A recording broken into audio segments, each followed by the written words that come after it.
À Brazzaville, le gouvernement congolais, l'OMS et les acteurs locaux ont amorcé une nouvelle dynamique pour transformer le système de santé national.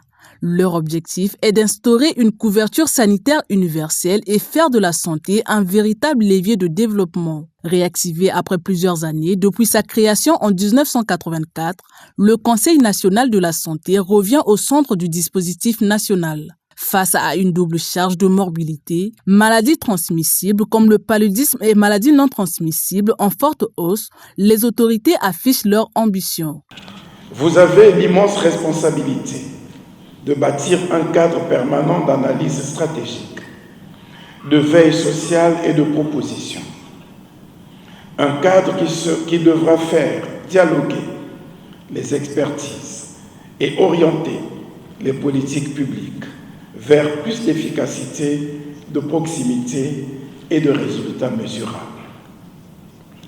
La prise en compte de l'évolution du cadre juridique et institutionnel national, notamment en matière de santé publique, est nécessaire et exige des instruments de régulation et d'orientation adaptés aux enjeux contemporains, à savoir l'urbanisation croissante, les inégalités territoriales, les crises sanitaires émergentes, les vulnérabilités socio-économiques persistantes.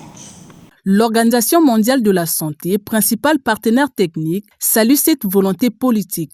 Son représentant résident appelle à renforcer la gouvernance pour bâtir un système plus équitable et résilient. L'OMS et les partenaires se réjouissent fortement que l'État congolais ait compris très tôt l'importance de la gouvernance dans l'efficacité du système sanitaire. Ces actions politiques majeures ont posé les jalons pour que le Congo connaisse les progrès attendus dans l'atteinte des objectifs de développement durable dans leur ensemble et de l'objectif de développement durable numéro 3, car la santé est à la fois un produit et un déterminant des autres objectifs de développement durable. Sur le terrain, les défis restent considérables. Financement limité, tensions sociales et inégalités d'accès. Un diagnostic partagé par le ministre de la Santé et de la Population. Ces travaux aborderont de manière structurée les défis prioritaires qui se posent à notre système de santé.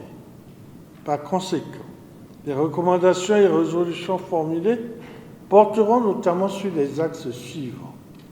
Sur le plan juridique, l'actualisation du cadre juridique du Conseil national de santé, afin de l'adapter au contexte actuel, mais aussi la ratification par notre pays de plusieurs instruments internationaux, tels que le Règlement sanitaire international, l'accord sur les pandémies qui exige une gouvernance sanitaire moderne, inclusive et réactive. Sur le plan financier, il apparaît urgent de faciliter la mobilisation des ressources financières en rendant effectifs les crédits alloués au secteur de la santé. Par ailleurs, nous devons explorer des mécanismes de financement innovants, y compris ceux issus de la responsabilité sociétale des entreprises, des partenaires publics privés et de la fiscalité sur les produits nuisibles à la santé. D'ici 2030, le défi est immense, mais l'engagement pour le Congo est posé, faire de la santé un droit pour tous et un moteur pour l'avenir du pays.